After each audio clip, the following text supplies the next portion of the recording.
Di xin chào các bạn. Vì tính hợp lý của video này, hôm nay Di xin được phép nói bằng tiếng Việt. Bởi vì như các bạn đã thấy trong tiêu đề á, nếu mà chia sẻ kinh nghiệm để nói tiếng Anh mà lại nói toàn bộ bằng tiếng Anh thì 3 chấm hơi lố. Ok, có một số suy nghĩ nhỏ nhỏ như thế này là mỗi lần mà chia sẻ kinh nghiệm bằng tiếng Việt á thì Di sẽ cảm thấy hơi nhột nhột sau lưng á. Bởi vì cái clip mà chia sẻ kinh nghiệm về thi tiếp viên hàng không vừa rồi á nhận được quá là nhiều sự quan tâm của các bạn. Đến nỗi mà chỉ có một câu hỏi mà đến giờ Di vẫn chưa có trả lời được. Cũng có làm một số clip hồi đó đến giờ đó, nhưng mà phần lớn những cái clip Di làm là đều nói tiếng Anh cả.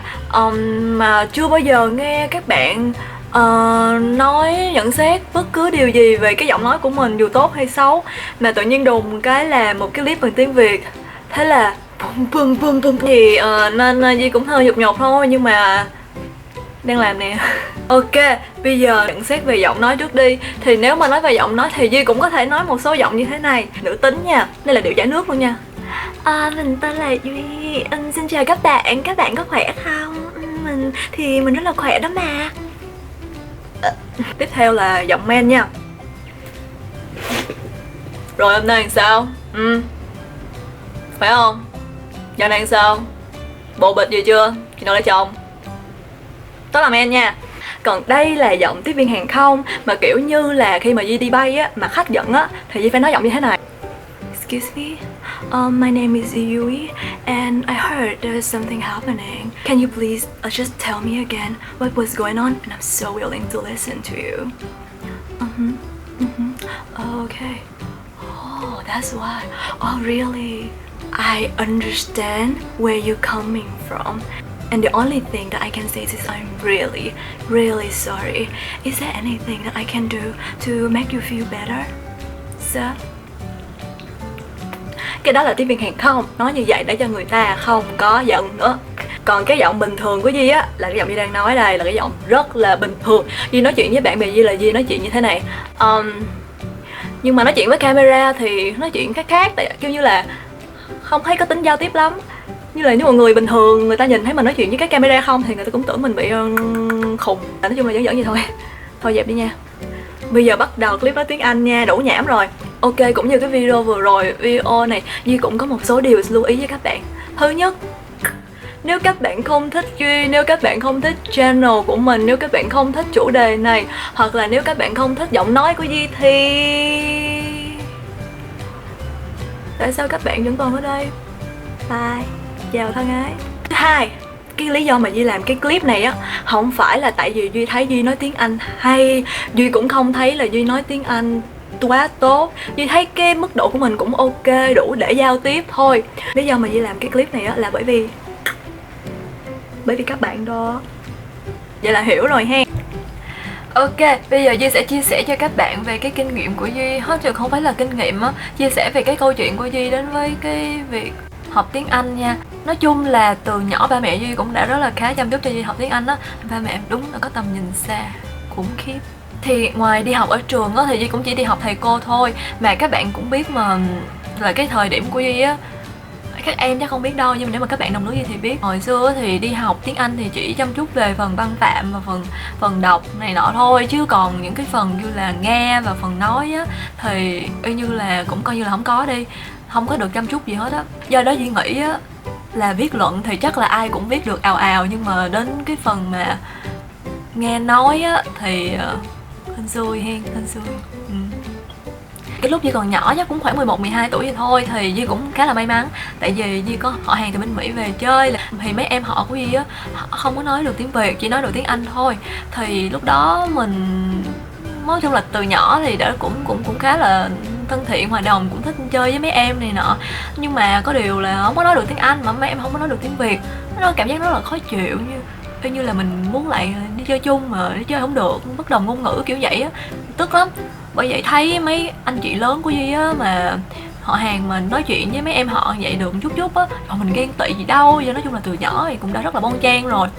Bởi vậy nên lúc mà người ta đi về nước rồi á, bắt đầu quyết tâm, mới có 11-12 tuổi mà quyết tâm ghê lắm. Quyết tâm là cái đợt sau mà họ hàng về á là quyết định là phải nói được tiếng Anh chút. Nói chung là đến lúc đó là cũng mới nhỏ nhỏ là đã có một cái mục tiêu phấn đấu để nói tiếng Anh, học tiếng Anh rồi. Mà Duy á, thì được cái là học cái gì cũng làm biếng, học tiếng Anh là siêng lắm, là học được, đúng nghề của nàng là nàng vô. Thì đi học mỗi lần mà hay viết mấy bài luận á, thì Duy là đặc biệt là thích kiểu như là ổng là dù mình đọc làm sai làm đúng thì nói chung là nói sai, nói tiếng Anh sai, nói đúng gì cũng khoái đọc lên. Là mỗi lần mình cứ làm bài xong là mình cứ xung phong là đọc bài to lên để cho thầy sửa từ từ cái phát âm của mình như thế nào. Nhưng mà dù những người xung quanh sao thì đây vẫn cứ xung phong và đây cũng cứ đọc thôi. Ngoài ra thì Duy cũng rất là thích xem những cái kênh nước ngoài mà để nói tiếng Anh đó, như là HBO hay là Star Wars, Star Movie này nọ, AXN. Rất là thích luôn, đặc biệt là thích chương trình American Next Top Model hoặc là The Amazing Race. Thích, chịu. Thì Duy thích coi những chương trình nước ngoài như vậy, và Duy cũng rất là thích nghe nhạc nước ngoài nữa. Thì nghe nhạc nước ngoài thì nghe lúc đó nghe không hiểu đâu, không hiểu gì hết trơn, nhưng mà chỉ thích nghe thôi à.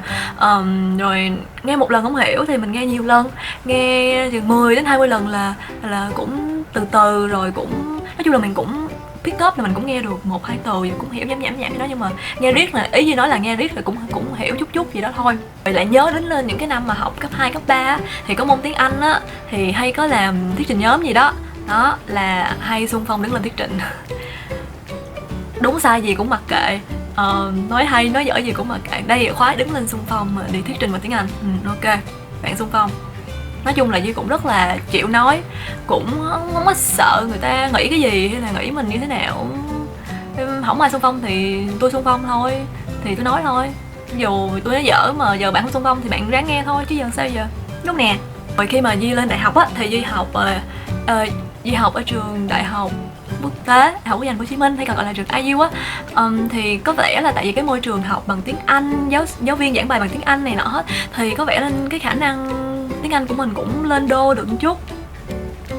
Nhưng mà lúc đó thì Duy với một nhóm bạn của Duy cũng rất là, lúc mà đi học thì cũng chơi thân và cũng rất là tâm huyết là muốn là mình phải nói tiếng Anh toàn bộ luôn, chứ không có chỉ nói tiếng Anh trong cái giờ nghe giáo viên giảng hoặc là trả lời câu hỏi của giáo viên xong là nói tiếng Việt. Thì mình tâm huyết là mình nói tiếng Anh hết, nên cũng ghê lắm, cũng thành lập câu lạc bộ nói tiếng Anh này nọ. Giờ không biết câu lạc bộ còn không. Rồi xong rồi cũng lại xung phong MC tiếng Anh rồi cũng làm tốt hết, kiểu như cái tính từ nhỏ tới giờ thích thì làm thôi, chịu khó lắm. Ai nghĩ gì nghĩ, mình thấy đúng, mình thấy thích, thấy hợp lý thì làm vậy thôi. Thì bây giờ nhớ lại cũng đúng luôn, nói chung là mình khá có duyên với tiếng Anh và cũng rất là thích học tiếng Anh và cũng rất là chịu học. Thì sau đó thì chắc là một số bạn cũng biết là sau đó thì Duy cũng đi Mỹ một khoảng thời gian, rồi xong rồi Duy cũng đi làm công việc tiếp viên hàng không ở Dubai cũng được khoảng gần 4 năm, nên cái môi trường đó cũng tạo điều kiện giúp cho mình có thể nâng cao được cái khả năng tiếng Anh của mình một chút nữa. Và mình đang nói thì cũng lưu loát hơn và cũng hợp lý hơn. Nhưng mà bây giờ để Duy suy nghĩ lại để Duy làm video này á, thì Duy cũng tổng hợp được một số điều và Duy hy vọng rằng nó sẽ giúp các bạn chút nào đó, hoặc là cũng tạo động lực cho các bạn có thể trau dồi thêm tiếng Anh của mình một chút chẳng hạn. Nói thêm lần nữa nha, tại thật ra Duy không thấy Duy nói hay gì đâu, mà tại vì các bạn comment nói Duy làm clip tiếng Anh nên Duy làm thôi, chứ thật ra thấy nói cũng không có hay đâu. Nhưng mà thôi đáng nghe hen. Nói chung là những điểm như thế này đây, Duy nghĩ cái điều này rất là giúp đỡ cho Duy luôn, và Duy nghĩ có thể giúp đỡ cho các bạn. Với lại là Duy nghĩ là bạn nào cũng có thể làm được những điều này. Tức là Duy biết rằng bây giờ, ví dụ như nếu mà bạn bắt đầu học tiếng Anh đi, thì bạn xem phim bằng tiếng Anh hoặc là bạn nghe nhạc bằng tiếng Anh, bạn sẽ không hiểu. Bạn không hiểu thì bạn tức thì bạn bỏ. Các bạn ơi, thật ra Duy cũng chỉ tính làm một video thôi, nhưng mà không biết nói gì nói quá trời nên phải chia ra làm 2 phần. Do đó phần 2 của video clip này Duy sẽ nói về những tips và những kinh nghiệm mà Duy hy vọng sẽ giúp các bạn tự tin hơn trong việc học và giao tiếp bằng tiếng Anh nha. Mỗi lần nếu các bạn có những yêu cầu